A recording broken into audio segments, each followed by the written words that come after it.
Okay, today is January 1st, 1975, and I'm interviewing Rabbi Isaiah Rakovsky in Bridgeport, Connecticut. The first question that I wanted to ask you was where and when did you first encounter Jewish survivors of the Holocaust? Were these people concentration camp victims or individuals who hid during the war? Well, I first encountered people in Paris, and I encountered both kinds. I encountered some people who lived in Paris during the war in hiding. Most of those had some relationship with non-Jews. For instance, one I remember in particular who was an artist by the name of Hebroni. He was a sculptor. He was originally from Israel. His wife was a painter, and she was able to hide him during the occupation because she did most of the work that had to be done outside, and he stayed hidden in a house. When was this? I came to Europe, let me see, just before the war ended, about 4 or 5 months before the war ended. Mm-hmm. And I was then stationed in the chief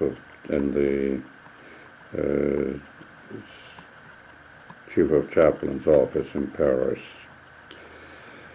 I was in charge, no, that was before. I was then stationed at Neuilly. That's a suburb of Paris. I was in charge of all the hospitals in the area, the military hospitals, general, and the station hospital in Neuilly. Mm-hmm. And I used to go out, as we all did from time to time, to meet the people of the community, to meet the people who came out. And we did what we could. But in Paris, there wasn't too much of a thing to do. What were the yeah, I'm sorry. Go ahead. Then actually my real meeting with people who came out from the camps and such came in Munich when I was moved to the chief of chaplain's office there. And when was this? That was about 8 months after I came to Europe. My dates are very clear. I've never been too much trouble about when did it happen. My concern was more with what happened than when it happened. Yeah, I appreciate that, but we are trying to put things in certain perspective. I appreciate that. Now, you will be able to find that out. I think there ought to be records at the Jewish Welfare Board or through the Army as to when I was moved from place to place. That's an easy thing to find out. From me, you won't find it out because dates and such are merely incidental. Not that kind of a historian. So about 8 months after About 8 months after I came to Europe, I was moved from Paris to Munich to the chief of chaplain's office. Which probably is about August of 45. Probably. August, okay. Yeah. And then I began to meet the real problems of the occupation. As the man in the chief of chaplain's office, I had problems from various points of view. There were Jews who came to see me and asked what they were caught, for instance, let's say in black marketing, arrested. What can you do for us? And what can you do for so-and-so? What can you do? And it was our business to get out and to see somebody and to see what influence one may have to help those people so that they can be under less pressure, put it that way. That was the official point of view. You were a chaplain, and it was interesting that the official army did not take any stand to say, don't do anything, don't interfere. They understood that the Jewish chaplain has a right and almost a duty to do something for the Jews who had been in concentration camps. Now, I'm trying to get my arrangements straight because I haven't thought of these things for a long time. They are matters of the past and so on. For a time, I was in Biarritz. Biarritz was a place where many of the people there suffered a great deal, but a great many of them remained in that place. They weren't sent to concentration camps. They were old-time French Jews. I remember one day I took a trip because I had a problem of a bris. A great number of children were born during the occupation, and there was no mohel there and no chazan, no rabbi, and none of the clay coders was present. And the question, these children grew up without being circumcised, without a bris. When I came there, a number of them came to me and wanted me to arrange for a bris for their children. I found it difficult because if I'm going to arrange for a bris, I might as well have it according to Jewish law. There were American Jewish doctors in the army there, but they were not Shomer Shabbos, and they were not the type of people who would even know what the difference is between the surgical bris and the Jewish type of a bris. So we had to think in terms of what do we do. Among the things I did was that I went up to the rabbi in Bordeaux. Now, I had remembered Bordeaux. I had been there in 1917. And I was in the synagogue. It was a gorgeous place.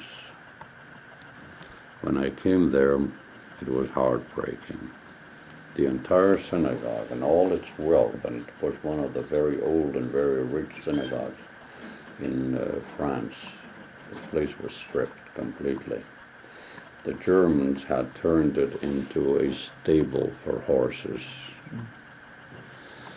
I went up to see the rabbi who lived upstairs in the synagogue. They had an apartment for him. There was a courtyard, and then on one side as you went up the stairs was an apartment for a rabbi, and on the other side was the synagogue proper. Underneath there were rooms which I think were used sometimes for gatherings or for Hebrew school, something of that sort. And the rabbi was a very old man, must have been middle 70s, and he was a professor of French literature at the university in Bordeaux. Now we talked, and he was I asked him, where do you get a mohel? And he said, turned to me, he said, where do we get a mohel? We just don't have it. He was telling me about his difficulties. He was a native of Algiers, and he would have liked to be able to come out and say something good for the Jews in Palestine as it was then.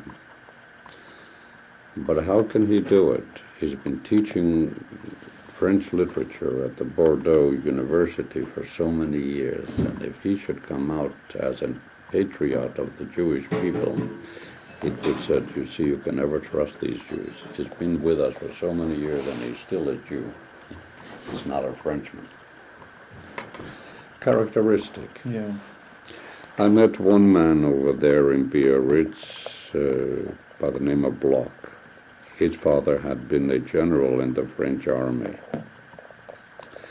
He was dressed like a characteristic southern Frenchman with a beret, particular kind of coat, always having a cane in his hand.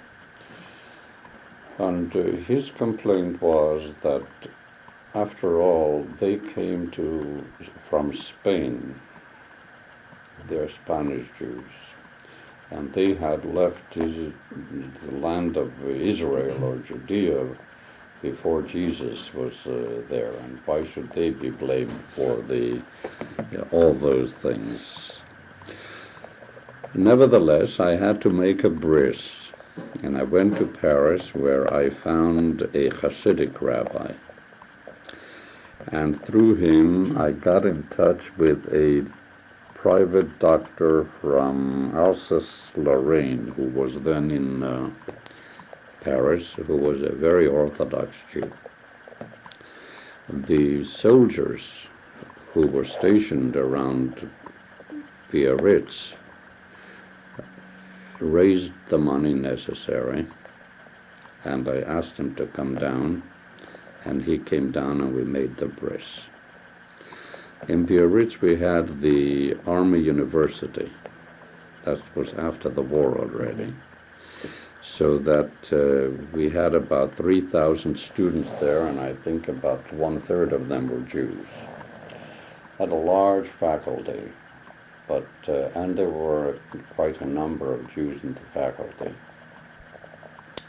The Jews in the faculty did not show their interest in Jewishness, but the soldiers did. And we had a Yom Kippur and Rosh Hashanah service there, which was very interesting. The people of the community decided, after due deliberation, that they would join the army service because they did not have anybody to conduct their service properly.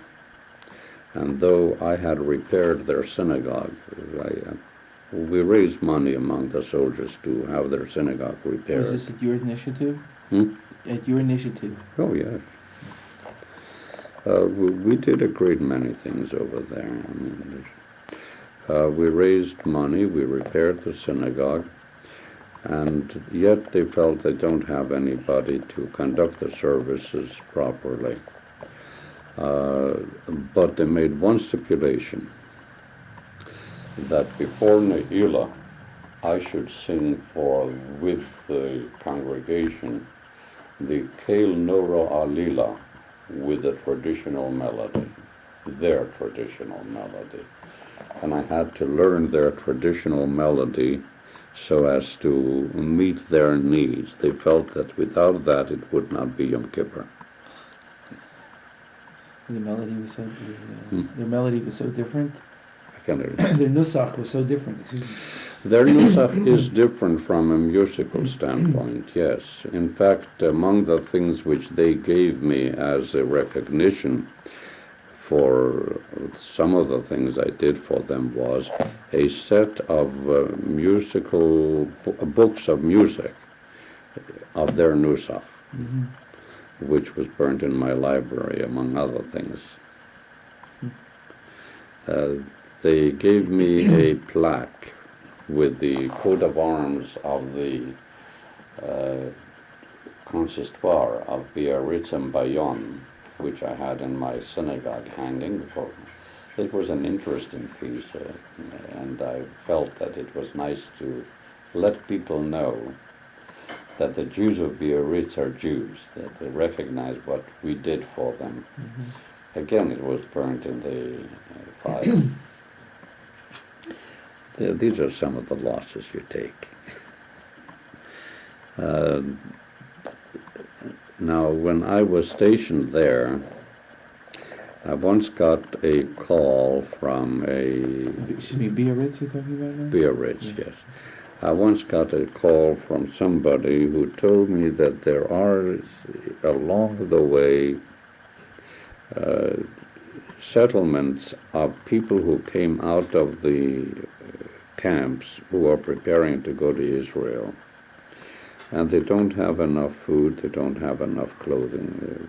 and it would be the right of me to do something for them. I think it was Hazelcorn, who was a chaplain. I think it was he who brought it to my attention. This is Abraham Hazelcorn. I believe so. So there wasn't much to do. We collected a whole bunch of food and clothing. How did you get the food and clothing? From the soldiers. Either we got food and clothing, or we got money and got it we bought up something that we needed. You never got it from the army? And the army contributed to some extent, yes. Knowingly?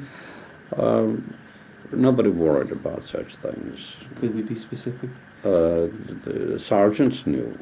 No, for example, in other words, the army volunteered the... the army gave me a truck. The army gave you a truck, and what happened? Yeah. And the rest we scrounged. In the army there was a word scrounging. Mm-hmm. Now scrounging could mean anything in the world. It could mean simply going to people and say, give me. It could mean going to a sergeant in charge of a depot and saying to him, look, you're distributing so much, give me so much of it as a contribution. Under all circumstances, officers knew what was going on and didn't make any fuss about it, and everything was acceptable. They understood that this has to be done. Mm-hmm. I had only one difficulty one day when I was in the chief of chaplain's office. The chief of chaplain that was then chief wasn't a particularly pleasant guy. What was his name? I don't remember his name, but it wouldn't be hard to find out because it was known that he wasn't a pleasant guy, and he was relieved of his chief of chaplaincy after a while. I once had a conversation with him, and he was telling me those people are stealing across the borders and they're coming into the American sector only because they want a better meal. I looked at him. It was the first time I heard from any officer in the army a negative word of that type. I said to him, do you know of any law which would say to somebody it's your duty to remain hungry? That shut him up. You expect that.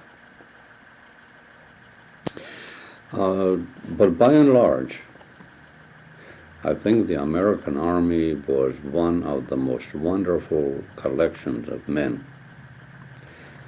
with heart and understanding. No problems. You did such and such, and it was acceptable, that's all. In other words, getting back to this particular problem, how specifically, if you remember, did you get the material? As I said, in two ways. We went to individual soldiers and we asked, and then we asked not through channels, but outside of channels, we asked the people in charge of various depots to make contributions. Mm-hmm. And they took off from what they had and wrote it off as part of their loss and gave it to us. Mm-hmm. And then I got one of my men who were there. We got him orders, and I got orders. Don't forget, you don't move in the army just without any orders. You've got to have them. Mm-hmm. I got orders, and I got orders for him. And we drove out, and it took us a few days. We drove all through southern France, stopping off in places. Remember one place we came to, it was way after midnight. We found the people getting up already for the day. It must have been about 5, 6 o'clock in the morning. It was still dark. Mm-hmm. But they were getting up, and it was so cold, it broke my heart to see girls get up that early. Their hands were almost swollen with cold. And they were trying to get things done so that they would get out in the morning for Hachshara. And they were preparing the house. And when we brought the food in, they were amazed and so happy to receive what they were. These were the experiences which were not unusual. I mean, you just went along from day to day. You did what you had to. And you took it that this is part of life. That's all there is to it. You do. And one night we traveled in the same trip, and we came in. Excuse me, how many trucks did you have? How many trucks? One truck, a big truck, full enough to distribute in 5 or 6 places. We came into a city that was absolutely broken up. I forget the name for the moment. It's a famous a city that was known to have been broken up because when the American army came in, they put out white flags, the army came in, and then they began to shoot from windows. So they went back again and really destroyed the place. And there wasn't a place to be found to sleep in, and it was already 3 o'clock at night, and we were so tired having driven all day, and over there in the mountains of southern France it gets cold. So we asked a policeman, and they weren't too friendly, but eventually he said, there's one building standing, and if you find that building, you'll know where the American army is. And we went looking for the building. He pointed the direction. Eventually we found it, and they made room for us to lie down for the few hours of the night that were left. We stayed there till morning and did whatever we wanted, and then we went on our way. And that was how you traveled in those days. It was a sort of the type of travel where you traveled with the Roman roads. There were official places where you could stay, and that was it.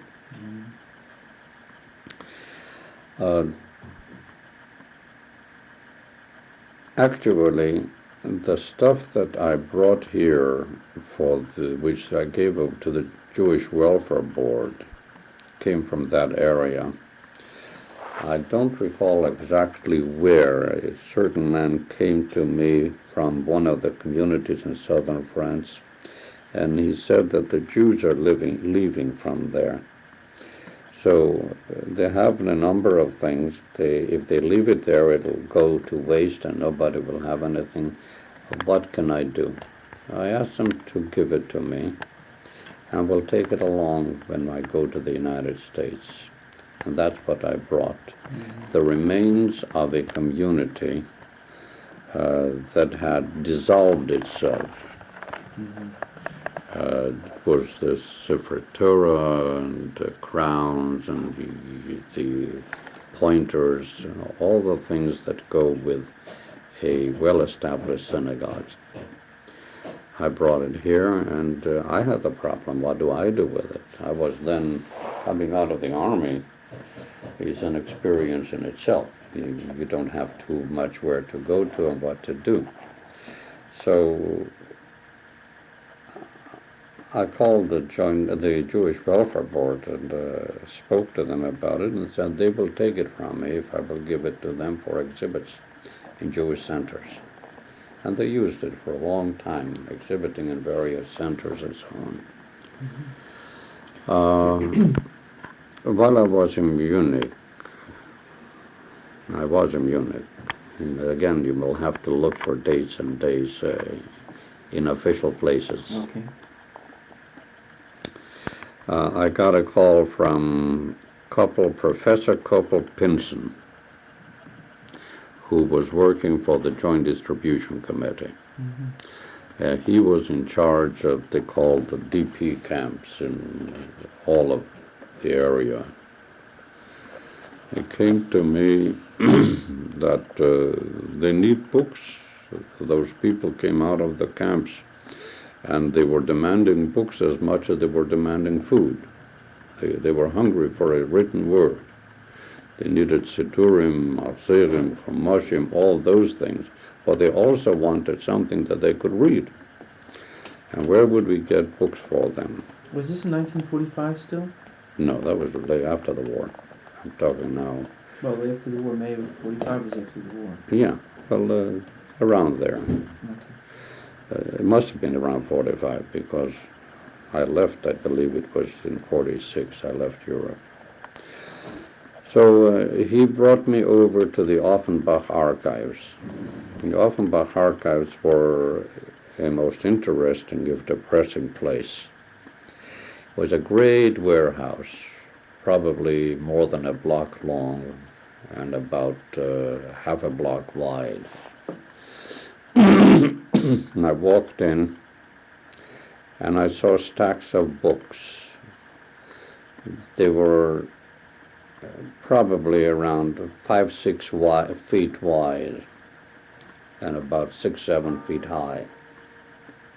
And you walked in the aisles as you do in a supermarket. And those were all stacked one on top of the other like bricks. Books. And you walked all through the length of the warehouse like that. Wherever you turned, there must have been 500,000 books at least. Some of the most precious books in existence then, rare books, and books of records and whatnot, of communities. And it said from these we have permission to select a number of books to distribute to the DP camps for libraries.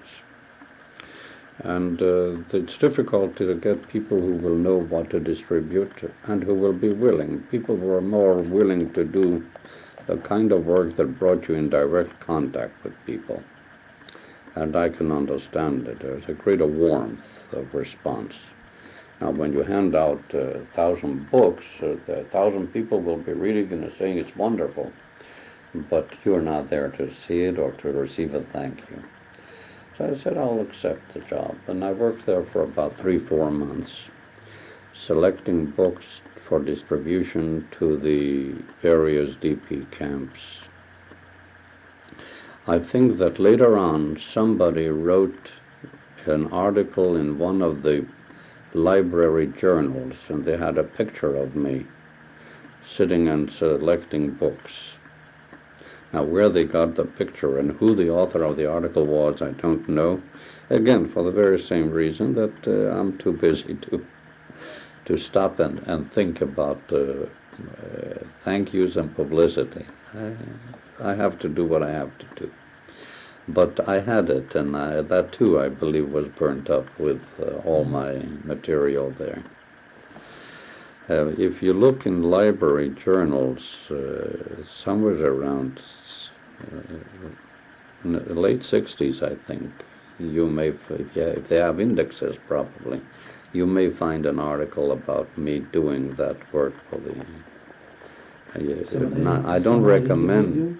No, they wrote it up from the standpoint of the work that was done, but they mentioned the fact that I did it, and they had a picture of me in there. So I'm not saying it from the standpoint of my relationship to it.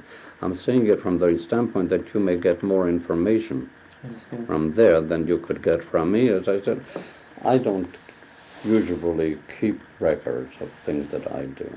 Simply, I used to keep much less record than I do now. I've sort of gotten into a little bit of the habit of saying maybe that's worth remembering.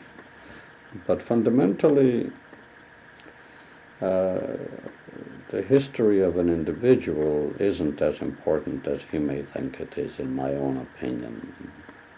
So we have to minimize some of the things. Furthermore, it's a very great waste of time to write these things. Now, we selected 25,000, to somewhere around there, to books that we distributed in many languages. Now, during the time that I was there, as you will probably hear from Captain Pomeranza, they sent back the libraries to France, to Russia, to Holland, all over. They sent them back books that they had, train loads, boat loads, so you can understand how many books were there. Now, they had collected a tremendous number of synagogue appurtenances, and they were actually thrown around, and nobody put them in order until the United States Army came in. Because as far as they were concerned, it was only a matter that they will handle after they win the war. It was one of the projects of Rosenberg. who wanted to justify his anti-Jewishness by using all the material about Jews that he brought together from all the libraries in Leningrad, in Paris, in Amsterdam, wherever he could lay his hands on.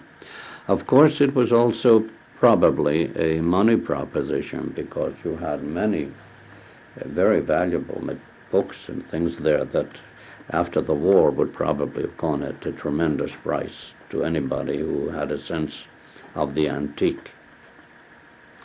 We filled up, I selected probably around 25, 30 large cases of community records from Russia and Poland, which were closed and addressed to the Jewish, to YIVO, the Yiddish Wissenschaftler Institute in New York. Now, whether it ever reached YIVO or not, I don't know. I never heard from YIVO in this matter. But of course, there's no reason why I should have heard. My name wasn't associated with it. I only did the selection. If they have it, I'm satisfied. If they don't have it, it's one more of the losses of the war.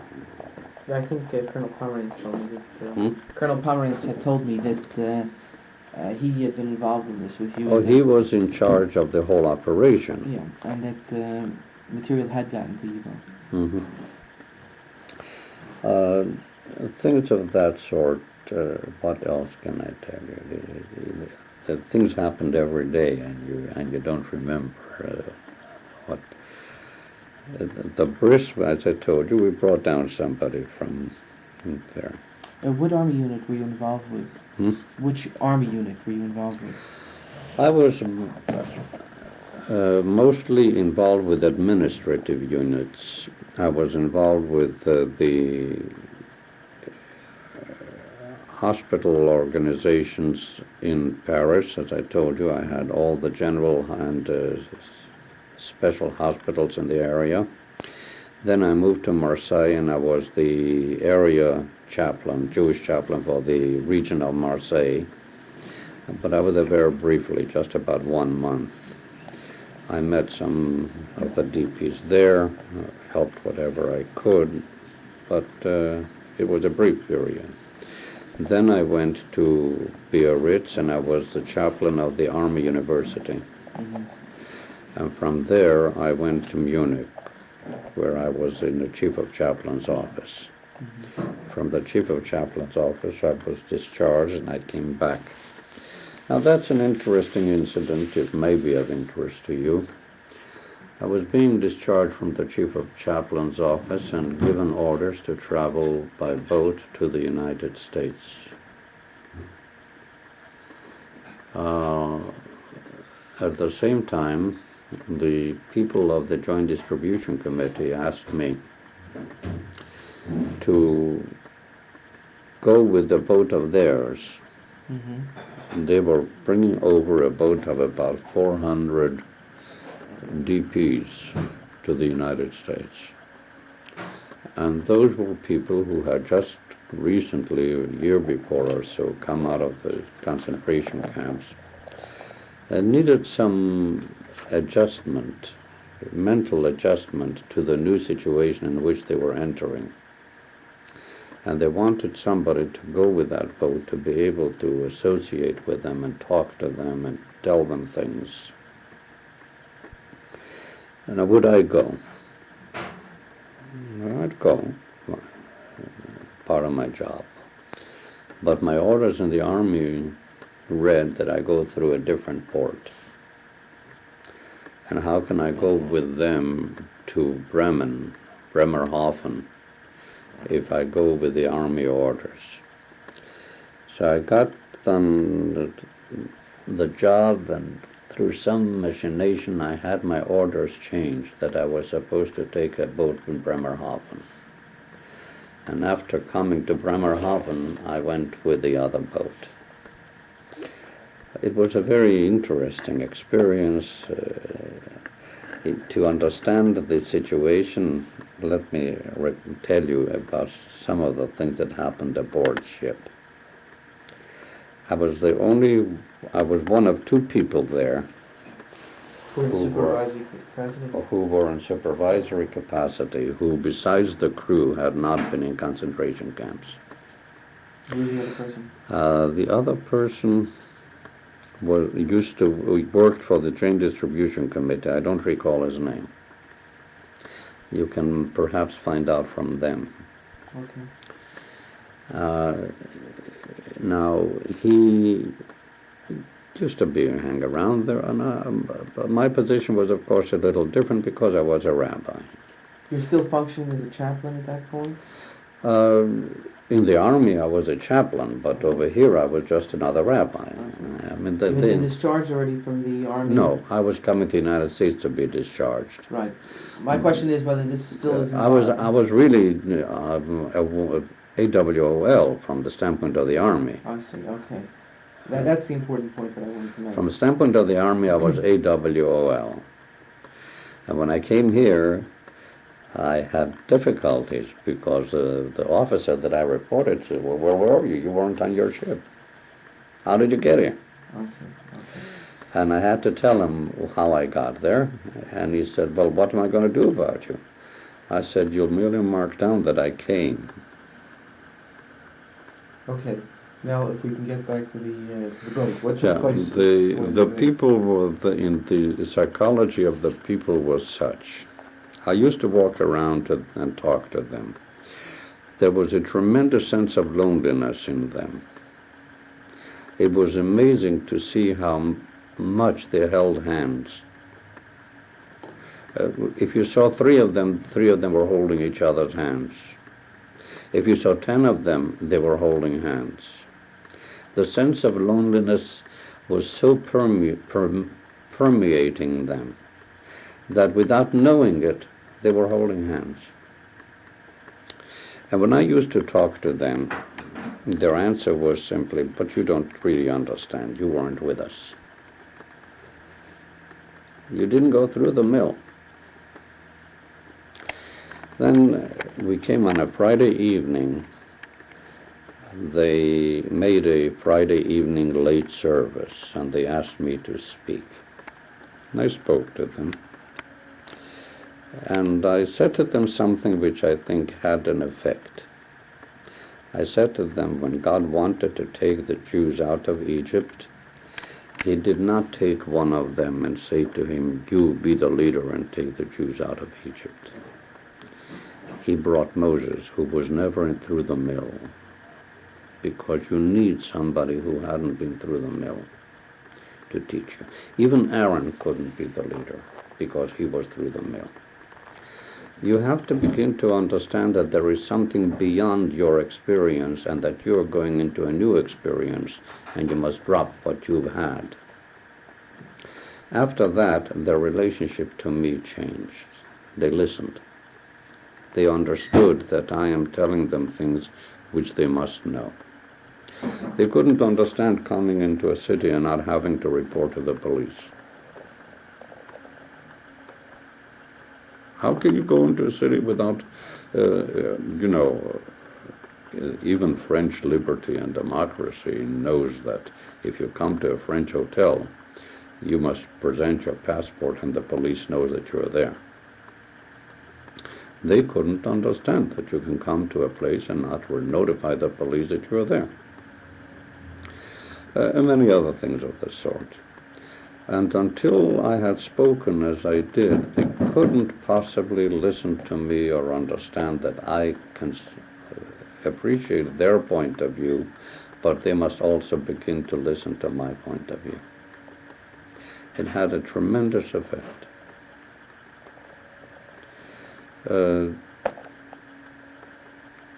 During the trip, there were also, besides the Jewish people, there must have been about 8 or 10 non-Jews who came with a boat. One of them committed suicide, just walked off. And the captain asked me to go down and see the wife. There wasn't very much I could talk to her. They were people who did not escape from Nazism They were people who were going to the United States because the United States was a place that they wanted to be in. And that was it. I couldn't possibly make direct emotional contact. It was impossible.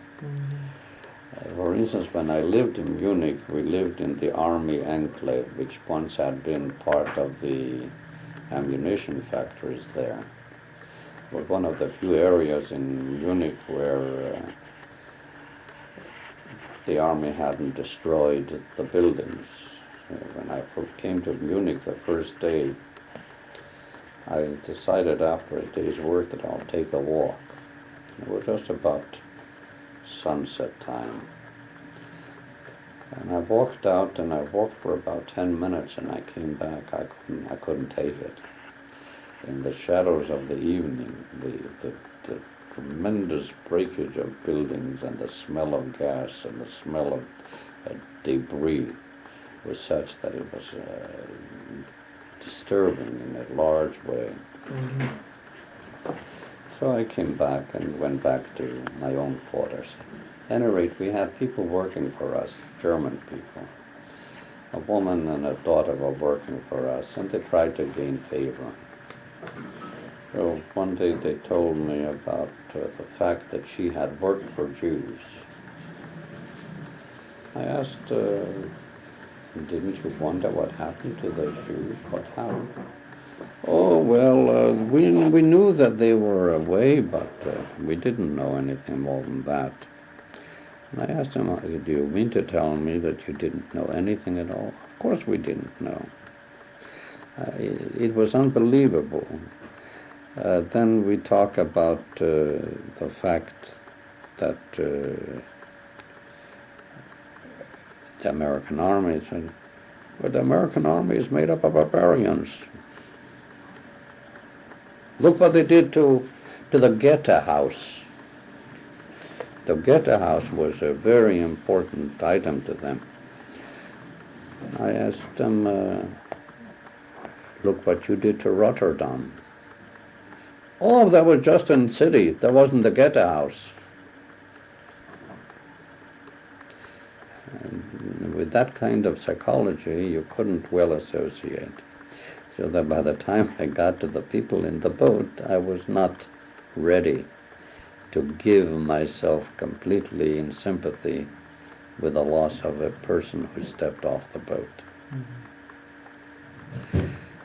We brought the people to the United States. They came here, they were picked up by the Joint Distribution Committee, and I went my way. Many years later, I spoke in Hartford, and one of those people came to see me. That was a young lady who became very sick one day in Munich, and there was no way for her to get to a hospital and no doctor, and she was in a very bad situation. So I called up the hospital, the Army hospital, and I said, I have a patient, she's not of the Army, but you've got to take her. It's a question of life and death. So, well, if you'll bring her, we'll take her. So I got her in my Jeep, and we ran to the hospital. On the way, there's a red light. A policeman standing, can't go. Well, I refused to listen to him, and he was trying to stop me. I told him, they were German policemen. I said, you take care of your traffic, you let me pass. I'm driving a Jeep, I'm going to a hospital. He had to let me through. We came to the hospital, and they worked on her for some time, saved her life. So when I was in Hartford, where she lived, she came to see me. Were there any other experiences that you had during the ship voyage? Would you remember when this was? This must. That was probably. When did I come back, darling?